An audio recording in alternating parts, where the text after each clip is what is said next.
खबर से आगे में आपका खैर मकदम है। आप देख रहे हैं न्यूज़ मैक्स और हमारे साथ आज स्टूडियो में दो खास मेहमान मौजूद हैं। जनाब मौलाना सैयद अतहर देहलवी साहब जो चेयरमैन हैं अंजुमन मिनहाजुर रसूल के, और डॉक्टर हफीजुर रहमान साहब चेयरमैन है सूफी पीस फाउंडेशन के। हम इस प्रोग्राम में आज बात करेंगे उत्तर प्रदेश की पॉलिटिक्स पर। इलेक्शन बिल्कुल करीब आ चुका है, किस तरह का माहौल है वहाँ पर। हफीजुर रहमान साहब, उत्तर प्रदेश की अगर बात करें तो जिस तरह से मुलायम सिंह अभी तक ये आ रहा था कि वो प्रचार में नहीं जाएंगे, लेकिन आज उनका ये बयान आया है कि वो अपने बेटे के साथ हैं, और जिस तरह से पार्टी बनाने की बात कही जा रही थी उनके भाई के जरिए, शिवपाल के जरिए, उनका ये कहना है कि शिवपाल अब कोई पार्टी बनाने नहीं जा रहे हैं। तो क्या कहा जाए कि दोनों में अब मुफाहमत हो गई है? देखिए, मुफाहमत तो हो ही जाना चाहिए,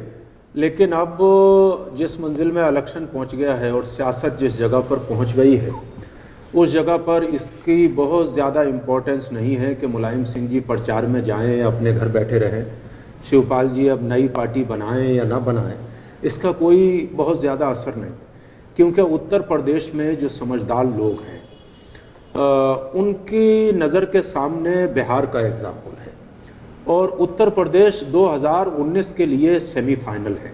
इसलिए कि उत्तर प्रदेश की आवाम ने अगर ज़रा सी भी जज्बातियत का मुजाहरा किया अपने दोस्त और दुश्मनों को समझने में, अगर वो ज़रा भी मुस्लिम पार्टियों के नाम पे MIM या पीस पार्टियों जैसी पार्टियों का शिकार हुए और उन्होंने अपने वोट को अगर तकसीम होने दिया, तो फिर मुझे लगता है कि 2019 का मुकाबला बहुत सख्त हो जाएगा। ये इम्तहान तमाम सेकुलर पार्टियों के लिए भी है जो बड़ी पार्टियां हैं, और उन्हें भी फूंक फूंक के कदम रखना है, और ये कोशिश करना है कि जिस तरह मुसलमान वोट डिवाइड ना हो, इसी तरह जो उनका हिंदू सेकुलर वोट है वो भी डिवाइड ना हो। ऐसा ना हो कि हमें तो डिवीजन से रोका जाता रहे लेकिन उनका वोट कहीं ना कहीं भारतीय जनता पार्टी की तरफ खिसकता रहे, और भारतीय जनता पार्टी में जो इंटरनल दरारें हैं वो इतनी पड़ चुकी है कि चाहे वो पंजाब की सूरत हाल हो आपके सामने, चाहे गोवा की सूरत हाल हो, चाहे इन 5 सूबों में, इसमें वही तारीख दोहराई जाएगी जो तारीख दिल्ली में दोहराई गई थी, जो तारीख बिहार और बंगाल के इलेक्शन में। जिस तरह की रिपोर्ट्स उत्तर प्रदेश से आ रही हैं, मुसलमान अभी तक तो ये लग रहा था कि पूरी तरह से जो इत्तेहाद है उसके साथ है, लेकिन जिस तरह से मायावती काफ़ी कोशिश में लगी हुई हैं मुसलमान वोटर्स को अपनी तरफ खींचने में, लेकिन वहीं दूसरी तरफ अखिलेश के जरिए कोई ऐसी बात सामने नहीं आ रही है कि मुसलमानों को वो कोई वादा कर रहे हों। चाहे वो मैनिफेस्टो की बात करें, पिछली बार 14 वादे किए गए थे, इस बार मुस्लिम वर्ड ही गायब है मुस्लिम मैनिफेस्टो से, और कोई भी बड़ा लीडर मंच पर दिखाई नहीं दे रहा है। दोनों ही जो है अपने प्रचार में लगे हुए हैं, चाहे वो राहुल की बात करें या अखिलेश की। तो कहीं ना कहीं मुसलमान हाशिए पर नजर आ रहा है। नहीं, देखिए, पहली चीज़ तो हमको समझना चाहिए कि जो हफीज़ साहब ने कहा कि उत्तर प्रदेश के इंतखाबात ये 19 के लिए एक तरीके से ख़ुद एक रायशुमारी होगी कि 19 में हिंदुस्तानी अवाम का मिजाज कहाँ जाके ठहरेगा। इसमें बात सिर्फ मुसलमानों की और दलितों की नहीं, हिंदुस्तान के मुसलमान ने बक़िया तमाम हिंदुस्तानियों की तरह इस मुल्क के दस्तूर, इस मुल्क की अखलाक़ी और सियासी और जो सेकुलर अक़दार हैं उनकी हिफाजत की बाबत हमेशा कोशिश की। बात सही है कि कहीं ना कहीं उनको लगता है कि उस दर्जा जिस हुकूमत ने 5 साल अखिलेश हुकूमत ने वहाँ पे मुसलमानों के साथ उस दर्जा इंसाफ नहीं किया जिस दर्जा करना चाहिए था। लेकिन इसके बावजूद भी जो एक सबसे अहम तरीन चीज़ वही लगती है कि इस इत्तेहाद में, देखिए, मैं किसी सियासी जमात का तर्जुमान नहीं हूँ शकील साहब, लेकिन मुझको लगता है कि इस इत्तेहाद ने मुलायम सिंह और अखिलेश यादव की जो गिरती साख थी, कम अज़ कम कांग्रेस के साथ इत्तेहाद करके वो गिरती हुई साख को बचाया गया है। कौन सी सियासी जमात मुसलमानों को अपनी तरफ मुतवज्जे करती है ये मानी नहीं रखता। आज की तारीख़ में अगर आप देखिए, उर्दू अखबारात के सफ़े अव्वल जो है ऐसी ऐसी छोटी सियासी जमातों के इश्तारात से भरी हुई है जिनका कोई अपना वजूद नहीं है। तो इसलिए वोट किसी को दें, किस तरफ जाएगा, ये ख़ुद लोगों को तय करना है। लेकिन ऐसी सियासी जमात को वोट देना चाहिए, ऐसे इत्तेहाद को वोट दें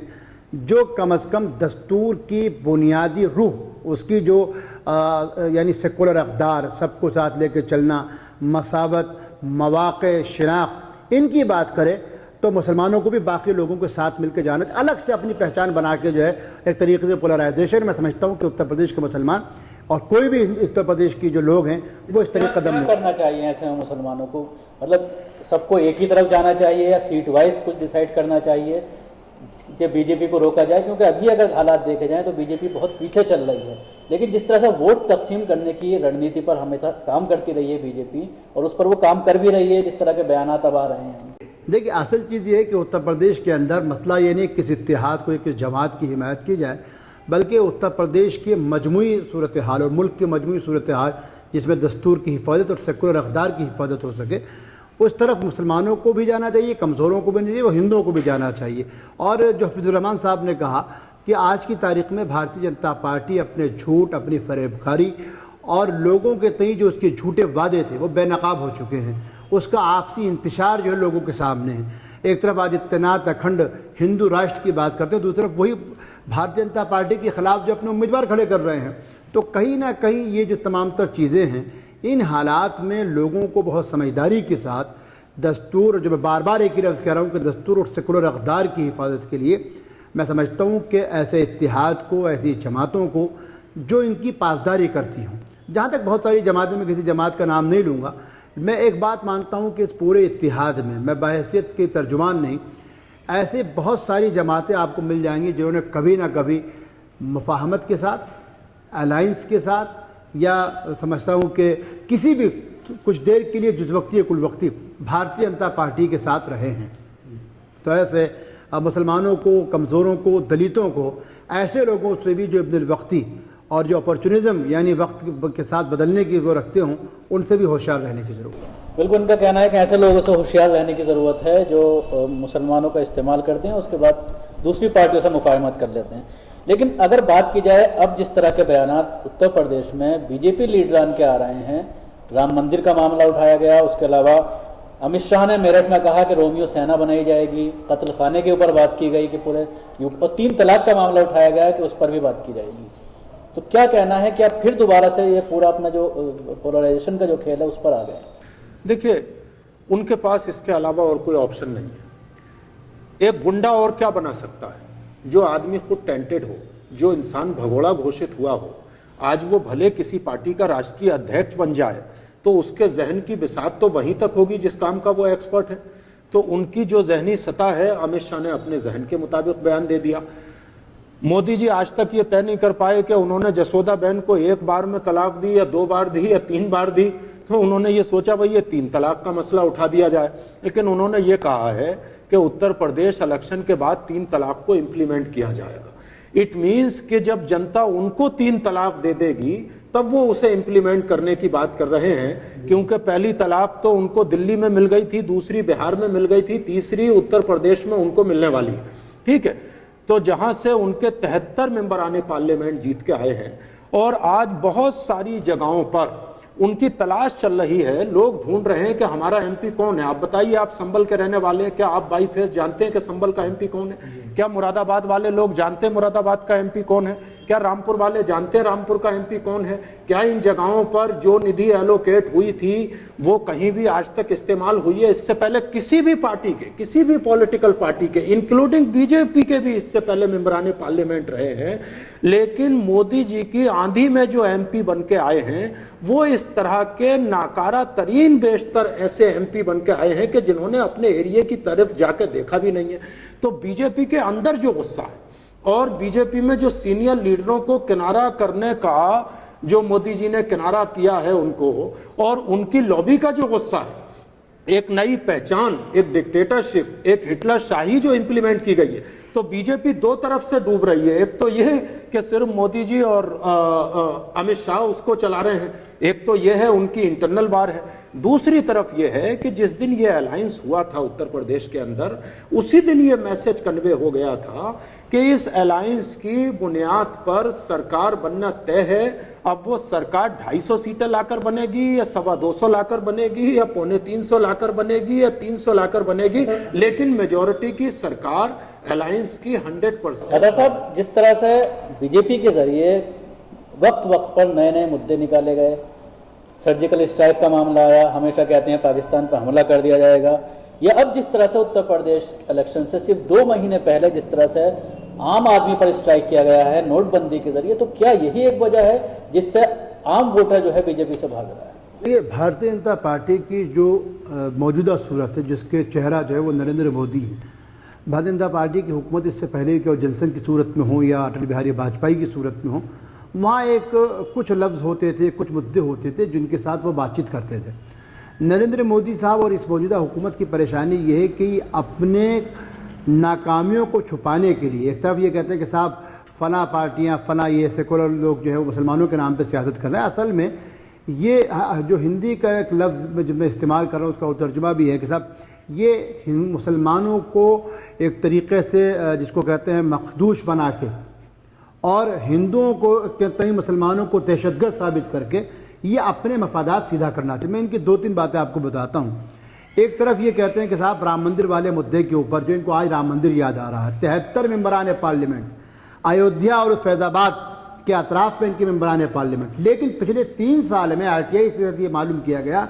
इनके मेंबरान पार्लियामेंट ने अयोध्या की तरक्की, उसकी सिविल सिस्टम, उसके रोड, उसमें कल प्रधानमंत्री कह रहे थे कि साहब तरक्की का मतलब होता है, विकास का मतलब विद्युत होता है, लाइट होती है, मगर हैरत की बात है इनके 73 मेंबरान पार्लियामेंट ने अभी तक उत्तर प्रदेश में अपने फंड से इस पर किसी चीज़ पे पैसे खर्च नहीं किए। दूसरी चीज़ ये कहते हैं आस्था, राम मंदिर, भाई कौन मना कर रहा है, सुप्रीम कोर्ट जो तय करेगा कर लिया जाएगा, मगर इनसे पूछिए इनकी आस्था तब कहाँ चली गई थी जब कल्याण सिंह ने इसी राम मंदिर को छोड़ के, इसी भाजपा को छोड़ के, उसी राम को छोड़ के मुलायम सिंह के साथ चले गए थे, तब इनकी आस्था कहाँ चली गई थी। इसलिए बरकरार रहें स्ट्रेटेजिकल स्ट्राइक, पाकिस्तान, 3 तलाक और जो रविशंकर प्रसाद, जो मैं समझता हूँ इस मुल्क के, मैं समझता हूँ हालांकि उनकी काबिलियत पे मुझको बड़ा तजर्बेकार आदमी, लेकिन कह रहे हैं कि साहब हम इस इलेक्शन के बाद एक कानून लाएंगे। ये सरकार तो ऑर्डिनेंस की सरकार है, अगर ये सरकार कुछ कर सकती, GST पे ये ऑर्डिनेंस लेके आ गए, एनिमी प्रॉपर्टी पे ऑर्डिनेंस लेके आ गए, अगर ये कुछ कर सकते तो गौ हत्या पे ऑर्डिनेंस लेके क्यों आ गए, क्यों सुप्रीम कोर्ट में जाके इन्होंने मुखालफत करी। ये झूठे वादे कर रहे हैं, मुसलमानों से ज़्यादा ये इस मुल्क के गैर मुस्लिमों को भयभीत करके उनको यानी एक तरीक़े से दहशत में मुब्तला करके उनसे फरेबकारियाँ और झूठ बोल के ये तमाम चीज़ें चाहते हैं। लेकिन उत्तर प्रदेश की हुकूमत और इस मुल्क की आवाम यानी उत्तर प्रदेश मुल्क की आवाम इनके झूठे वादों को समझ चुकी है और इंशाअल्लाह ताला मैं समझता हूँ उनके ऊपर जो तलाक़ ज़लाला होगी, जो आखिरी तलाक़ जो पड़ेगी, वो उत्तर प्रदेश के हिंदू, मुसलमान, अगड़े पिछड़े, दलित जो भी हैं सब मिलकर इनको बताएंगे कि इस मुल्क में फरेबकारों की, झूठों की, दस्तूर के मुखालिफिन की नहीं बल्कि उनकी हुकूमत चलेगी जो भाईचारी चाहते हैं। सब 5 स्टेट में जिस तरह से इंतखाब हैं, 2 जगह पर हो भी चुके हैं, गोवा और पंजाब से जो रिपोर्ट्स आ रही हैं वो बिल्कुल बीजेपी के फेवर में नहीं है, और यूपी और उत्तराखंड की बात की जाए तो वहाँ भी पूरी तरह से सफाया नजर आ रहा है। तो अब आगे क्या इनकी रणनीति हो सकती है, खासतौर से अमित शाह और मोदी का फेस रख करके उत्तर प्रदेश में कई साल से काम किया जा रहा है, लोकसभा के बाद से ही काम वहाँ पर शुरू कर दिया गया था, लेकिन उसमें कहीं ना कहीं फ्लॉप होते नजर आ रहा है। देखिए, हरियाणा, महाराष्ट्र और झारखंड के अलावा ये तो कहीं भी चुनाव नहीं जीते, और वहाँ भी इसलिए जीते कि जहाँ ये हिंदू मुस्लिम नहीं करा सकते थे, हरियाणा में इन्होंने जाट और नॉन जाट फाइट की, यानी ये तो हिंदू को हिंदू से भी लड़ाना चाहते हैं। जहां मुस्लिम के नाम पे भयभीत नहीं करना चाहते हैं, वहां आदिवासी और नॉन आदिवासी को झारखंड में इन्होंने लड़ाने की कोशिश की, वहां मराठा और गैर मराठा को लड़ाने की कोशिश की। और जो फेलियर है इनके भी जरिए से कुछ सरकारें चल रही हैं, वो तमाम सरकारें ऐसी नहीं है, लेकिन आप हरियाणा की सूरत हाल देख लीजिए, आप महाराष्ट्र की सूरत हाल देख लीजिए, इन सूबों से आने वाले लोगों से पूछ लीजिए तो बिल्कुल लॉलेस और कंप्लीट फ्लॉप गवर्नमेंट चल रही है, जहां ना कोई डेवलपमेंट है, ना कोई लॉ एंड ऑर्डर है। और ये जो आंकड़े उत्तर प्रदेश के जाके देते हैं, इनको ये चाहिए कि चाहे वो वेपन स्कैम मध्य प्रदेश का हो, चाहे वो छत्तीसगढ़ के स्कैम हो, चाहे वो झारखंड के स्कैम हो, चाहे हरियाणा में जो कुछ हो रहा है, जरा वहां के भी एक बार आंकड़े लोगों के सामने रखते हैं। लेकिन अवाम बहुत बेदार है उत्तर प्रदेश की। आप वेस्टर्न यूपी में जाने के बाद देखिए तो वो मुजफ्फरनगर, जहां 1947 में भी कोई फसाद नहीं हुआ था, जहां तमाम हिंदू मुसलमान मिलकर रहते हुए आए थे और किसानी बेस है, ज्यादातर फार्मर हैं, आज उन जाटों को भी अपनी गलती का और उन हिंदुओं को भी अपनी गलती का एहसास हुआ, और वो सारे के सारे लोग सेकुलर पार्टियों को, आए दिन सर्वे आ रहे हैं, सेकुलर पार्टियों को वोट कर रहे हैं और बीजेपी पर लानतें भेज रहे हैं, अपने लीडर को आगे बढ़ा रहे हैं। इसी तरीके से उत्तर प्रदेश का सिर्फ मुसलमान नहीं बल्कि उत्तर प्रदेश का हिंदू इनको जवाब देगा, इसलिए कि ये हिंदुस्तान सेकुलर सिर्फ 25 करोड़ मुसलमान और पूरी माइनॉरिटी की वजह से नहीं है, उस हिंदू मेजॉरिटी की वजह से है। क्योंकि अगर वो 75% हिंदू ये चाहेगा कि ये हिंदू राष्ट्र हो, या वो 75% हिंदू ये चाहता कि मुसलमानों की नुमाइंदगी ना हो, तो फिर वो जिसे चाहते भारतीय जनता पार्टी 2 MP क्यों जीतती, और भारतीय जनता पार्टी को अब आके सरकार बनाने का 70 साल के बाद मौका क्यों मिलता, फुल बहुमत के बाद। तो ये इनके लिए 70 साल के बाद मौका, आखिरी मौका मिला है। हो सकता है कि इन्हें फिर कभी सरकार बनाने के लिए अगले 70 साल से ज्यादा इंतजार करना पड़े। जिस तरीके से युवाओं को, नौजवानों को खोखले वादे 2-2 करोड़ नौकरियों के देकर गुमराह किया गया, और पूरे तौर से मुल्क में यह कोशिश की गई कि हिंदू मुस्लिम फसाद हो जाए, कहीं सर्जिकल स्ट्राइक को भुनाने की कोशिश की गई। कुछ दिन पहले ही एक कोशिश की गई प्राइम मिनिस्टर के जरिए, कुछ मुस्लिम लीडरान को बुलाकर, कुछ मुस्लिम सूफी संत को बुलाकर, दरगाह के कुछ लोग थे, और कोशिश ये की गई, जैसे उत्तर प्रदेश की रिपोर्ट्स आई थी जब लोकसभा इलेक्शन हुआ था कि 8% मुसलमानों ने वोट दिया है, तो उस पर एक डोरा डालने की कोशिश की गई, लेकिन उसमें कहीं ना कहीं नाकाम नजर आए। देखिए, भारतीय, मैं वही अर्ज़ कर रहा हूँ कि हिंदुस्तानी मुसलमान, जो बार बार कहा जाता है मुस्लिम वोट बैंक वो अलहदा जाके वोट, ऐसा नहीं। हिंदुस्तानी मुसलमान ने हमेशा से बहुत सोच समझ के वोट दिया, और उसने जहां उसको लगा कि यहाँ पे जो है, बिल्कुल इख्तिसार के साथ मैं 2 बातें आपको अर्ज़ करना चाहूँगा, उसने हमेशा इन चीज़ों पे देखा। और सबसे बड़ी चीज़ जो है आरिफ, आपको मालूम होना शकील भाई, इन 3 सालों में हिंदुस्तान के लोग इनसे पूछ रहे हैं कि आप अपना कोई भी एक कारनामा हमको बता दीजिए, सिवाय सर्जिकल स्ट्राइक के सिवा क्या है। हालत इतनी ख़राब है कि इस मुल्क में मेट्रो हर उस जगह पहुँच गई जहाँ बीजेपी की हुकूमत नहीं थी। कर्नाटका में मेट्रो पहुँच गई, आंध्रा में मेट्रो पहुंच गई, महाराष्ट्र में पहुंच गई, जयपुर में मेट्रो पहुंच गई है, दिल्ली में मेट्रो है, लेकिन मध्य प्रदेश हो, गुजरात, जिसके मॉडल को लेकर हुकूमत चिल्लाती थी, वहां मेट्रो क्यों नहीं पहुंच पाई। जितने इंटरनेशनल एयरपोर्ट जो पिछले 70 सालों में बने थे, इनके ज़माने में कोई नया एयरपोर्ट बता दें, कोई एक नई स्कीम बता दें। इसलिए मैं समझता हूँ खोखले वादों के साथ मैं इस शेयर के साथ अपनी बात खत्म करूँगा कि माँ बाप बहुत रोए घर आके अकेले में, मट्टी के खिलौने भी सस्ते न थे मेले में। ये मेले में टूटे हुए मट्टी को बेचने वाले लोग हैं अपने मफादात के लिए, लेकिन हिंदुस्तान की आवाम इनको समझ चुकी है, और इंशाअल्लाह ताला इनके पतन और दस्तूर की हिफाजत का ऐलान उत्तर प्रदेश के लोग करेंगे। बिल्कुल, हिंदुस्तान की आवाम समझ चुकी है, खोखले वादे जिस तरह से किए गए हैं और आवाम को गुमराह करने की हर बार कोशिश की गई है, हर बार कोई नया मुद्दा निकाल करके ये कोशिश की गई है कि लोगों का जो दिमाग है जो उसको डाइवर्ट किया जाए, और असल मुद्दा जो तरक्की की बात करके प्राइम मिनिस्टर आए थे, नौकरी देने की बात कर आए थे और डेवलपमेंट की बात की थी, उस पर कहीं भी सरकार काम करती हुई नजर नहीं आ रही है। हफीज साहब और अतहर साहब, आपका स्टूडियो में आने के लिए बहुत बहुत शुक्रिया।